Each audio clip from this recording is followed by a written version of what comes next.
Bienvenidos todos hoy a Voces y Saberes, un rincón de charla donde siempre se aprende. Con visión clara, espíritu consciente, exploramos juntos lo que el mundo nos ofrece. Hablaremos temas de actualidad y vida. Bienvenidos todas y todos a un episodio más de Voces y Saberes. Yo soy David Beltrán y el día de hoy hablaremos sobre la inclusión.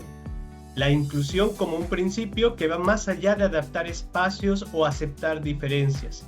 Implica transformar mentalidades, estructuras y prácticas para garantizar la participación plena y efectiva de todas las personas, sin importar su condición física, social, cultural y cognitiva. Hola Michelle, bienvenida. Hola David, hola a todos. El tema de hoy, como acaban de comentar David, es de vital importancia y queremos invitarles a reflexionar junto con nuestra invitada sobre lo que implica vivir en una sociedad incluyente. Por ello trataremos de responder qué significa realmente incluir. ¿Es suficiente con adaptar una rampa o usar un lenguaje neutro?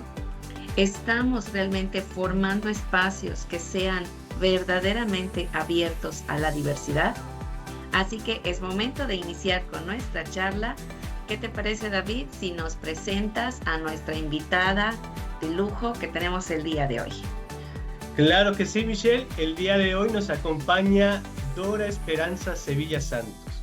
Ella es profesora investigadora de la Facultad de Educación de la Universidad Autónoma de Yucatán. Cuenta con 36 años de experiencia docente en diferentes niveles educativos. Ella estudió la licenciatura en Educación y la maestría en Educación Superior en la Universidad Autónoma de Yucatán. Además, un doctorado en avances de investigación en discapacidad por la Universidad de Salamanca, España. Pertenece al Sistema Nacional de Investigadoras e Investigadores de México y es nivel 1. Entre sus líneas de investigación son educación inclusiva, necesidades educativas especiales, discapacidad, psicología e investigación educativa, y entre sus proyectos de investigación se centra la formación de profesores de México y España en la transición de la vida adulta, orientación vocacional y empleo con personas con discapacidad, la intervención psicoeducativa sobre sentido de vida en estudiantes universitarios, que se desarrolló en la Universidad Autónoma de Yucatán, orientación vocacional para personas con discapacidad, percepciones sobre la inclusión educativa, desde la visión de quienes forman para docentes y quienes ejercen la docencia, entre otros proyectos. Además, es una gran amiga de nosotros dos. Bienvenida, Dorita. Bienvenida. Muchísimas gracias. Gracias a ustedes por la invitación y por tener este espacio. Y alabo la apertura para tratar temas como este, que como ya decía, es de máxima importancia. Bueno, pues para empezar con esta charla, tenemos una primera pregunta que va desde tu experiencia profesional y personal. ¿Cómo definirías la inclusión? Bien, para mí la inclusión, este proceso en el cual dejamos de ver diferencias entre las personas como un elemento de déficit o de algo totalmente distinto entre las personas. Sí reconocemos esas diferencias, pero como algo que nos puede nutrir y que nos puede complementar como personas. Cuando nosotros incluimos es porque nos reconocemos con nuestras capacidades, nuestras características, pero también las reconocemos en las demás personas con las cuales convivimos. Y, por ejemplo, en el campo educativo esto es fundamental. En el salón de clase tenemos que promover esa inclusión, ese reconocimiento, pero no solo el reconocimiento, sino el ver a partir de reconocer esas diferencias que tanto entre todos podemos mejorar, hacer más rico, en este caso, el proceso educativo. Comúnmente, Dorita, cuando se habla de inclusión se hablan de muchas cosas y entre esas cosas se cometen ciertos errores muy comunes cuando se habla de este término. ¿Cuáles son los errores más comunes cuando hablamos de inclusión? Bueno, el primero que yo vería es que creemos que inclusión únicamente se refiere, por ejemplo, a un sector específico de la población. Hoy se habla de inclusión en la diversidad de género, se habla de inclusión en la diversidad cultural, se habla de la inclusión en personas con discapacidad, pero todo como núcleos aparte. Y creo que ese es un grave error, porque deberíamos reconocer que todos somos diferentes, todos somos diversos, ¿no? Todos tenemos procesos diferentes de ver la vida, de conocer, de pensar, de razonar, y entonces, más que ver esas diferencias, pues la inclusión debería ser ese reconocimiento de todo. Ese es un primer punto.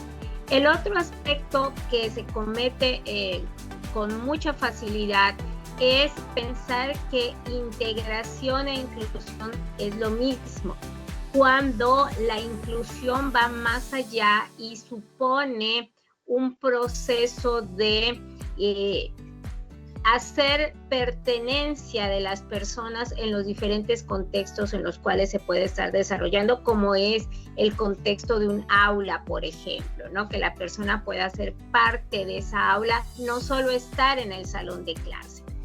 Otro error que yo encuentro muy frecuente es pensar que inclusión es decir, bueno, pues vamos a incluir a las mujeres ahora en todos los procesos porque vamos a ser igualitarios. Para empezar, inclusión no es hablar de igualdad, es hablar de equidad, ¿sí?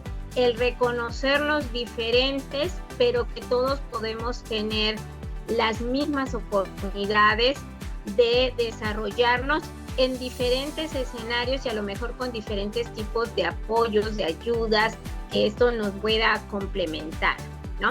Entonces, el decir, bueno, ahora vamos a poner que tiene que ser 50% hombres, 50% mujeres para estar en un ambiente, eso es inclusión. No, inclusión es decir, vamos a abrir un espacio donde necesitamos, por ejemplo, en una empresa contratar personas. Quien cumpla con el perfil de lo que estamos pidiendo va a tener el puesto. No importa si es hombre, si es mujer, no importa si es una persona con discapacidad o sin discapacidad, o es una persona de origen maya, por ejemplo, no importa eso, ¿sí? Entonces, creo que ahí nos hemos desvirtuado un poco en este concepto de lo que realmente debe ser la inclusión. Yo creo que estos serían como los principales errores. Y un último que yo encuentro es, vamos a tener un lenguaje inclusivo. Y ahora hemos pensado que con hablar de la, los, les, ya resolvimos el problema. Yo creo que más que un lenguaje tenemos que formar realmente en esta concepción de lo que debe ser un proceso inclusivo. Por ejemplo, en las aulas yo he visto que incorporan a chicos con discapacidad, pero no los vamos a reprobar. Tienen que pasar de año, aunque no sepan nada. Eso no es inclusión, ¿sí? Hay un concepto por ahí que es muy importante que siempre tengamos en cuenta, que es el de minusvalía. Y minusvalía, que lo han empleado muchas veces mal para referirse a personas con algún tipo de discapacidad, hace referencia es a darle un menor valor a las personas. Y el hacer actos como estos de decir, bueno, pobrecito, aunque no sepa nada, pues lo vamos a pasar o le vamos a dar este espacio, eso no es inclusión, eso es minusvalía. Sí, no sé si queda claro allá. Sí, me permites reconocer que en muchas ocasiones va más allá, no solamente de aspectos ideológicos, sino que también tiene uno que ver con cuestiones culturales o estructurales, ¿no? O sea, por ejemplo, hoy en día en Yucatán, en Mérida específicamente, en redes está refiriéndose un poco acerca de qué tan viable es la movilidad, por ejemplo, y se cuestiona que no es tan viable en los camiones, porque suelen ser muy bajos, porque suelen ser muy caros, porque suele llevarse poca persona, pero ha salido un comentario ahí de una persona que se mueve en silla de ruedas y para él le es más funcional porque indudablemente el costo de un Uber, el costo de una empresa privada o un automóvil le resulta mucho más caro, además de que no resulta ser lo más cómodo a veces para el traslado de él, de la silla de ruedas, entre otras cosas. Sin embargo, nosotros, dentro de la comodidad que tenemos, porque no tenemos esa discapacidad motriz, a veces aceptamos indudablemente de que sí, no es viable que cambien los camiones, que cambien esto, y no pensamos en esa estructura de cómo beneficia a las personas con cierto tipo de discapacidad.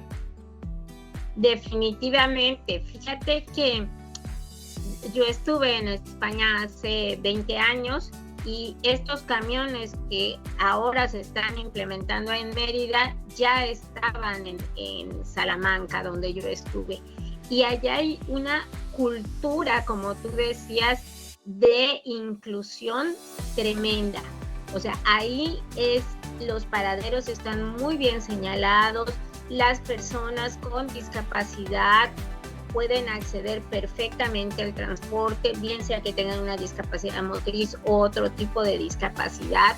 Pero algo que se hace, que me parece también muy valioso, es que la persona con discapacidad paga su pasaje, igual que cualquier otra persona.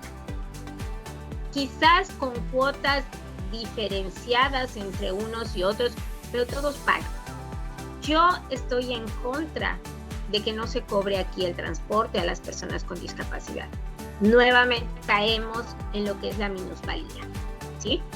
O sea, si a aquella persona sin recursos, entonces, bueno, vamos a darle algún tipo de apoyo para que pueda moverse, pero hay personas con discapacidad que tienen los medios para poder pagar un transporte, para poder, ¿no? Entonces, creo que desvirtuar el concepto real de lo que es la inclusión es lo que más que beneficios nos está trayendo una serie de problemáticas que yo me pongo a pensar el día que el gobierno no pueda sostener o no pueda seguir dando dinero a todo el mundo, ¿qué va a pasar? Claro. ¿No? Porque estamos mal acostumbrando a la gente a extender mano y recibir un dinero, cuando a lo mejor necesitaríamos realmente buscar otros mecanismos que evidencien en realidad un proceso inclusivo. Claro, sí, esta diferencia o este concepto que puntualiza me parece muy importante y relevante, porque tiene mucho que ver con el tipo de pensamiento que vamos forjando con respecto a las personas que tienen una discapacidad. En el salón de clases he tenido alumnos sordos, ciegos, y mucho pasa con esta cuestión de que por la diferencia en su forma de aprender en el salón de clase que ellos tienen, se les pretende ayudar o proporcionar algo adicional o pasar. Entonces, a mí me tocó con un chico que es ciego, y cuando no me entregaba la tarea le decía, lo lamento, pero no cumpliste y no tienes los puntos. O sí, si me la entregas, con puntos menos. Entonces volteaban a verme así como que todos, chicos, esto es parte de la inclusión. Le digo, tienen que ser tratados todos de una misma manera. Si no cumplió, no puede tener los puntos. Les doy la misma oportunidad a todos. Entonces, ¿cómo puede, en función de esto, cómo puede una escuela ser realmente inclusiva? Porque pues hablamos de que no es solo de un salón de clases, no, sino de la escuela. Claro, es que yo creo que ahí tenemos que trabajar desde varias aristas. Para empezar, no es solo una tarea del docente, y creo que ahí hemos tenido graves errores en decir, es que el profesor no hace. A ver, permíteme. Tenemos profesores de inicio que no son docentes de profesión. O sea, son docentes, y muchos de ellos son docentes de corazón, porque tienen hasta más vocación que muchos que hemos estudiado educación, ¿sí? O sea, hay gente muy comprometida, pero no tiene formación en el área. Ese es un problema inicial que tenemos. 2, no tiene formación en docencia, mucho menos la tiene en la atención de alumnos que puedan tener alguna dificultad para aprender. Ya no solo hablamos del alumno con una discapacidad, sino cualquier situación que pueda llevar a un alumno a no estar aprendiendo. Entonces, ¿cómo le puedes exigir a un profesor que se involucre, que atienda a ese alumno? Porque además son profesores que están frente a grupo con 50 alumnos, con 40 alumnos en un salón de clase, que tiene un tiempo muy medido. Si es primaria, bueno, a lo mejor va a tener más tiempo para ir trabajando, pero un caso de secundaria, de prepa, de licenciatura, que te dicen tienes 45, 50 minutos para trabajar tu clase, o sea, es lógico que ese profesor diga, ¿sabes qué, Safo? Yo no le entro a este trabajo, es muy complicado, ¿no? Entonces, eso nos lleva a replantear que la tarea no es solo decir vamos a abrir los salones y que entren los alumnos a los salones. Eso es integración, pero no es la inclusión, ¿sí? La inclusión va a ser parte de mi clase a ese alumno. Y como tú estás señalando, Michelle, el reconocer que ese alumno tiene que cumplir como cumplen todos los demás. No te voy a regalar ni un punto. Si no se lo doy a otro, ¿por qué se lo voy a dar a él? No lo estoy ayudando si hago este tipo de cosas, ¿no? Entonces, ¿qué necesitamos? Yo creo que necesitamos desde un cambio en la estructura educativa que tenemos, ¿verdad?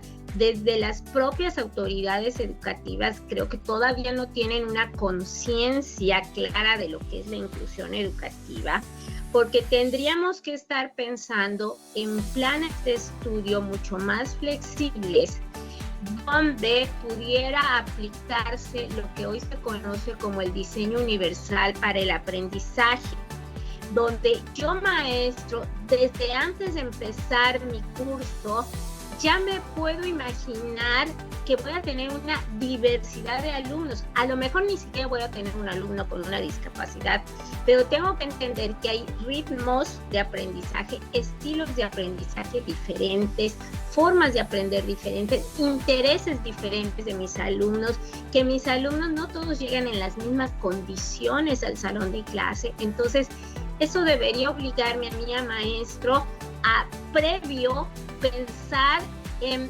opciones. Tengo que tener una variedad de actividades, tengo que tener una variedad de formas de evaluar, tengo que tener, sí, mis contenidos, sí tengo que tener como mis elementos base hacia dónde voy a llevar. Yo ya sé como maestro cuáles son esos contenidos básicos, esenciales que todos tienen que dominar. Pero sabemos también que en nuestros programas de repente hay mucha más información que, si bien a alguno le va a ser útil el día de mañana, no necesariamente toda esa información les va a quedar a nuestros alumnos. Entonces, ¿qué es lo básico que yo necesito que mis alumnos tengan? Hacia eso me voy a ir enfocando, ¿sí? Entonces, si yo previamente ya pensé en esto, si yo previamente ya pensé en que tengo una tarea que a lo mejor es un poco compleja, pero puedo ponerla con diferentes grados de análisis o de profundidad, dependiendo de las características que vayan teniendo mis alumnos, cuando yo empiece mi curso va a ser mucho más sencillo que yo pueda ir jugando con esas opciones que ya tengo planeadas inicialmente para trabajar.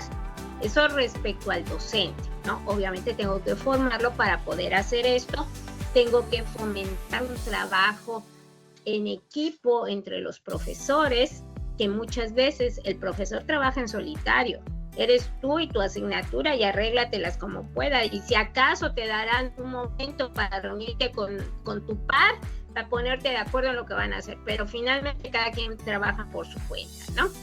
Creo que faltan esos espacios, que ahí es donde entra la parte directiva de la escuela, que también tiene un papel fundamental para abrir esos lugares donde los maestros puedan sentarse, puedan dialogar, puedan compartir esas experiencias que están viviendo y puedan enriquecerse entre todos ellos. Puedo asegurarte que hay muchas buenas prácticas que han llevado a cabo los profesores, pero la llevó el profesor X y nadie más lo sabe, y a lo mejor lo que él hizo pudiera emplearlo otro profesor y realmente estarían apoyándose y beneficiándose entre todos. Hace unos meses me pidieron dar un curso en la facultad a un grupo de profesores que vino de Chile, y una experiencia muy, muy significativa que me comentaban es que en una escuela todos los viernes se reúnen, es primaria, se reúnen los profesores de los 6 grados escolares de todos los grupos y hacen la planeación de la próxima semana entre todos. Y todos saben lo que va a ver cada uno de los maestros. O sea, el de sexto sabe lo que hace el de quinto, el de cuarto, el de todos los grados escolares. Y así, ¿qué beneficia esto? Todos van en una misma línea. En un momento dado, si falta un profesor por alguna circunstancia, cualquiera de los compañeros puede suplir y sabe sobre qué tiene que trabajar. O sea, eso es una maravilla. Cuando nosotros abrimos esos espacios de diálogo entre los profesores, creo que eso las autoridades deberían estarlo fomentando.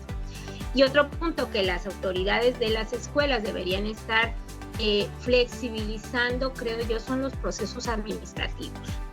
O sea, a lo mejor tu maestro dice, sí, mira, este alumno puede lograr tal actividad, pero necesita un poco más de tiempo, sí, pero por atrás tengo a la autoridad que me está diciendo, oye, a tal fecha tienes que haber terminado todo tu programa, para empezar, porque el énfasis no está en el aprendizaje de los alumnos, sino en cubrir los programas, ¿no? Y tienes que entregar calificaciones. Oye, espérate, pero si todavía estoy viendo cómo van avanzando estos alumnos. Entonces, por ahí, esta parte del trabajo no nos hace falta, ¿no? Y yo creo que desde arriba, desde las autoridades educativas a niveles estatales y nacionales, debería como haber mucha más conciencia de estos modelos educativos que de repente para mí se los sacan de la manga. O sea, hoy al que esté arriba se le ocurre que esto es lo que se tiene que hacer y todo lo anterior no sirvió. Espérate, o sea, yo creo que de cada momento pueden haber cuestiones buenas que hay que rescatarlas e irlas mejorando, pero no hacer borrón y cuenta nueva. ¿Por qué? Porque eso lo único que hace en los maestros es crearnos caos, estrés, confusión, que luego no sabemos ni para dónde. Y finalmente los perjudicados siempre van a ser los estudiantes, ¿no? Entonces creo que necesitamos toda esa estructura. Amén de ver la infraestructura, sí, de tener rampas, de tener salones adecuados, de tener los equipos que se puedan requerir, de tener apoyos, pero yo creo que más que esos apoyos, yo lo he visto con mis estudiantes en algunas de las asignaturas que doy, diseñamos materiales para trabajar con alumnos con problemas auditivos, visuales, motrices de diferentes, desde cosas recicladas. ¿Por qué? Porque yo les digo a los chicos, a ver, si te toca estar en una escuela que tenga luz, que tenga internet, que tenga cañón, que te fue maravilloso. Pero si te mandan a una escuela multigrado donde ni siquiera hay luz, ¿qué vas a hacer? ¿Cruzarte de brazos y decir, pues no tengo el equipo para trabajar? Pues no hago nada. No podemos hacer eso, ¿no? Entonces, yo creo que una escuela inclusiva tiene que venir desde eso y tiene que haber como una concepción. Nos falta información veraz, nos falta información muy clara de qué hacer, cómo hacer y por dónde ir para que realmente podamos hablar de escuelas que realmente sean inclusivas. ¿Es posible? Estoy convencida de que es posible. Lo he visto en muchos lugares. Y el beneficio no solo para el alumno que pueda tener una necesidad educativa o alguna problemática en particular, sino es para todo el grupo en general. No sé si respondo a esto. Perfectamente, Dorita. Yo creo que una de las barreras que comúnmente tenemos está en función de la comunicación, porque aún estas situaciones de la inclusión suelen ser manejadas desde un ámbito de tabú, ¿no? Por ejemplo, personas que de alguna manera tienen alguna discapacidad y los padres de familia dicen no lo divulguemos, no le digamos a las escuelas, con la finalidad de que no sean sus hijos etiquetados, no sean de alguna manera bulleados dentro de este punto. Y no permitimos, en dado caso, que al conocer las necesidades que pueda tener el chico, pues de alguna manera se le pueda apoyar de mejor forma, ¿no? De adaptar cierto tipo de materiales, inclusive el poder sensibilizar al grupo donde va a estar, entre otras cosas. Pero además, por ejemplo, omitimos y normalizamos también esta connotación de la discapacidad o de alguna manera de la diversidad, y no pretendemos entender, o mayormente caemos en el error de etiquetar únicamente y exclusivamente la inclusión desde la discapacidad como tal. Aquí me gustaría conocer tu punto de vista sobre las barreras físicas, comunicativas, sociales, que tú consideras que todavía siguen presentes y que no nos permiten incluir o generar espacios inclusivos, ya sea en el ámbito educativo o en lo social. Mira, definitivamente yo creo que tenemos muchas barreras que son las que nos están limitando, ¿no? Yo creo que una de las principales tiene que ver con la cuestión actitudinal. Y eso va muy vinculado con lo que tú señalabas ahorita de una falta de comunicación muy veraz. ¿Qué he visto yo, por ejemplo, muchos medios de comunicación, sobre todo cuando están promoviendo apoyos económicos para personas con discapacidad o esto, la imagen que se promueve es la de la persona pobrecita, la persona que chispas no puede hacer nada y necesita de que nosotros lo apoyemos, de que nosotros lo ayudemos, de que nosotros, ¿no? Entonces le estamos desvalorizando a la persona y asumimos que porque la persona, por ejemplo, no puede caminar, ya no puede hacer nada. Asumimos que porque la persona no oye o no oye bien, no puede hacer nada. O que porque la persona tiene una discapacidad intelectual, pues no entiende, entonces no va a hacer nada. No, o sea, claro que entienden, claro que pueden aprender, claro que pueden hacer muchas cosas, claro que pueden ser miembros útiles de la sociedad. El detalle es que les hemos puesto tantas barreras los demás, diciendo no puede, que la propia persona se la cree. Y entonces cuando tú le dices, oye, haz tal cosa, te dicen, no puedo. Oye, ¿ya lo intentaste? No, pero no puedo. Y no puedo porque ya me casé con la idea de que pues, no puedo. Todo el mundo me ha dicho que no puedo, pero no puedo hacer las cosas, ¿no? Entonces, creo que ahí tenemos una barrera importante que va muy vinculada con esta cuestión de lo que se difunde a través, sobre todo, de los medios de comunicación, de la visión de estas personas, ¿no? Por otro lado, yo creo que muchas veces algunas personas teniendo un conocimiento del área, me ha tocado ver profesores que digan, pues es que yo no estudié para tratar con ese tipo de personas, ¿no? Entonces, no es mi tarea. De hecho, yo lo he vivido en muchas ocasiones, pero yo he vivido en el ámbito de la discapacidad porque tengo una hermana con discapacidad y tengo 57 años viviendo en el contexto de la discapacidad, y he visto cómo muchas veces en diferentes contextos dicen, no, es que no se puede, aquí no podemos aceptar porque nosotros no estamos preparados para atender a personas con discapacidad. Entonces simplemente rechazan, ¿verdad? O en muchos otros casos, pues son usados muchas asociaciones. Yo me he peleado con más de una. ¿Por qué? Porque es el gancho para la obtención de recursos económicos y nada más, ¿no?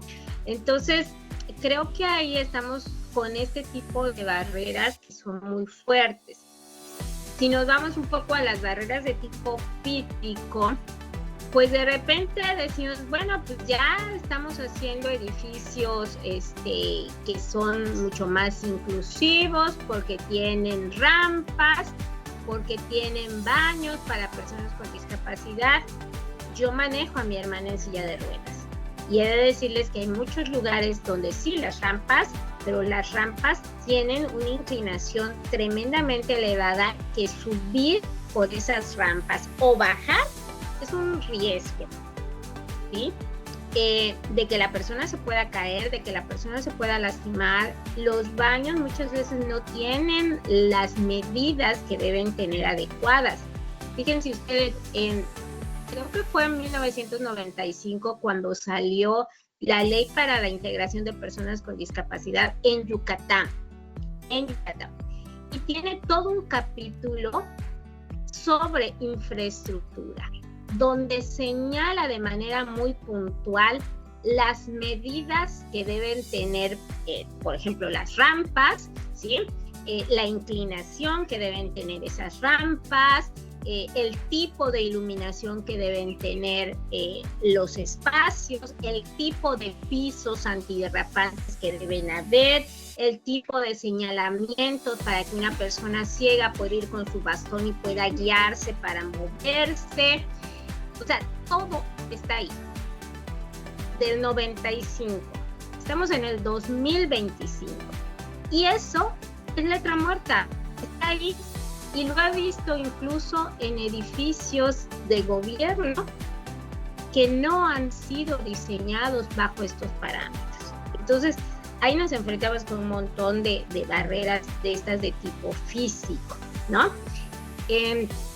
También yo creo que una de las principales barreras muchas veces va a ser desde los propios equipos médicos. Los médicos, que muchas veces son los primeros en tener el contacto y darse cuenta de que tal vez un niño está naciendo con algún tipo de problemática y esto, no tienen ese tacto para decirle a los padres lo que está viviendo su hijo, ¿sí? No saben cómo decirlo. Hace muchos años, estaba yo creo en la maestría, cuando nos pidieron dar un curso a otra compañera que ya no vive, la maestra Betty Cantón, que fue directora de educación especial aquí en Yucatán, y a mí, a médicos de una institución pública, no voy a decir cuál, pero los médicos se negaron a tomar esa capacitación porque decían que no teníamos nada que enseñarles sobre el tema. Y sin embargo, ellos son ese primer contacto que puede hacer la diferencia para que los padres se pongan los pantalones bien puestos y digan, oigan, mi hijo tiene esta problemática, pero desde ahorita están haciendo, me pongo las pilas, voy a trabajar, voy a buscar, voy a apoyarlo, porque sabemos que esos primeros años de vida, en el caso de las problemáticas de nacimiento, son vitales para que pueda salir adelante, ¿no? Entonces, a veces pasan años para hacer un diagnóstico adecuado y poder decir qué es lo que puede estar pasando. Entonces, creo que por ahí los médicos les falta mucho más formación en el área. Por otro lado, claro, los padres de familia muchas veces pueden irse a dos extremos. O minimizar la situación y decir, no le pasa nada a mi hijo, no, con el tiempo se le va a quitar, así era el tío fulanito, el abuelito, se le va a quitar, ¿no? Y no actuar en consecuencia de ello. O, por el otro lado, maximizar la problemática y hacer una sobreprotección del hijo que tampoco lo va a ayudar, ¿no? Y entonces casi quieren estar en la escuela, y me ha tocado ver escuelas donde los maestros me muestran las tareas de chicos con algún tipo de discapacidad que uno se da perfectamente cuenta de que no es tarea hecha por ellos. Alguien se la hizo. Entonces volvemos al punto de nuevamente hay una minusvalía, le estamos dando un menor valor, estamos diciendo, pues es que no pueden. Entonces, pobrecitos, vamos a resolverles la vida. No es de esa manera como estamos resolviendo el problema, ¿no? Y bueno, hablo de la discapacidad, pero si nos vamos a los otros contextos, pasa exactamente lo mismo. O sea, yo creo que en la diversidad de género, lo que tiene que ver con cuestiones culturales, ahorita estoy dirigiendo la tesis de un profesor que está haciendo su doctorado sobre la inclusión de alumnos que vienen de otros lugares a estudiar a nuestra universidad, y es bien interesante porque es todo contexto de cómo estos chicos que vienen de otros lugares con toda una serie de situaciones diferentes a las que se viven aquí, se adaptan a este contexto, algunos y otros se van porque no lograron encajar en este contexto, ¿no? Entonces, creo que por ahí tendríamos que replantearnos un poco y crear mayor conciencia de este reconocimiento de que todos somos diferentes, pero que a la vez todos podemos complementarnos independientemente de la forma de pensar, independientemente de las experiencias que cada uno tenga, independientemente de las capacidades que cada uno tenga, pudiéramos complementarnos, ¿no? Creo que un poco en este mundo que actualmente vivimos muy globalizado, donde se esperaría que todo el mundo vaya en una misma línea, en una misma dirección, tendremos que regresar un poco a ver lo individual, ¿no? A ver el valor de cada persona como persona, independientemente de las características que pueda tener. No sé si con eso más o menos respondo esto. Totalmente, bastante claro, bastante puntual y abarcando ahora sí que los diferentes puntos que pueden surgir como barreras. Y ahora ya para ir cerrando, porque ahora sí que el tiempo ya nos está ganando, de acuerdo con toda esta experiencia como docente, como investigadora, para todos nosotros como ciudadanos y para quienes somos docentes, ¿podrías concretarnos cuáles serían esas 5 acciones concretas que podemos hacer para ayudar a desarrollar estos espacios que sean realmente inclusivos? Yo creo que el primer punto sería informarnos de manera muy objetiva y en fuentes confiables de lo que realmente es la inclusión. Ese sería un punto. 2, el reconocer estas diferencias que podemos tener entre todos y no verlas como algo malo, como un déficit, sino al contrario, como algo que nos puede nutrir y complementar entre todos. Creo que ese es un segundo punto, ¿no? Un tercer punto que yo mencionaría es que desde las escuelas, y esta ha sido una tendencia que se ha venido dando al menos en estos últimos 25 años, que sea la escuela quien fomente esos espacios inclusivos para que esto como ondas expansivas luego nos vaya llevando hacia una sociedad más inclusiva.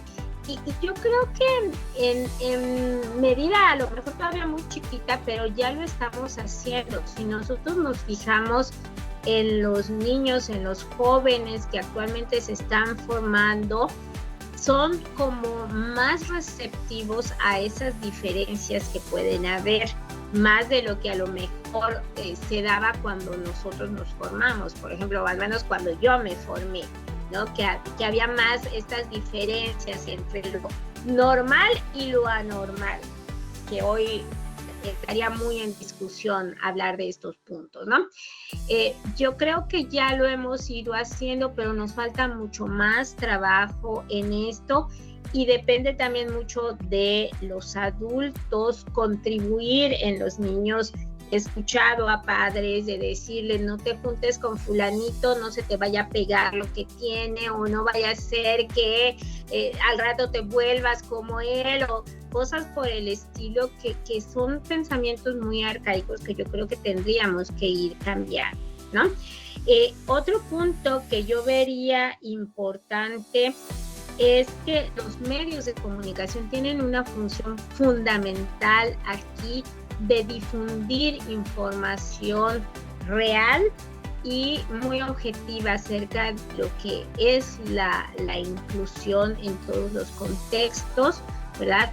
Y que en esa misma medida las autoridades, no solo las educativas, gubernamentales, en todos los niveles, realmente capacitaran a su gente, a todos los que tienen bajo su mando, para que promovieran esos espacios que puedan ser más inclusivos. Algo tan sencillo, que creamos conciencia del respeto de los espacios de estacionamiento para personas con discapacidad. O sea, me ha tocado llegar a muchos lugares que hay un carro o llega un carro y se estaciona ahí y le digo, oiga, es que ese lugar es para personas con discapacidad. Ay, no me había fijado. Ay, es que no voy a tardar. Pues sí, pero es que ese lugar está reservado para alguien en particular que lo va a necesitar más, ¿no? Entonces, creo que ahí es donde necesitamos trabajar más en esta concientización de toda nuestra población.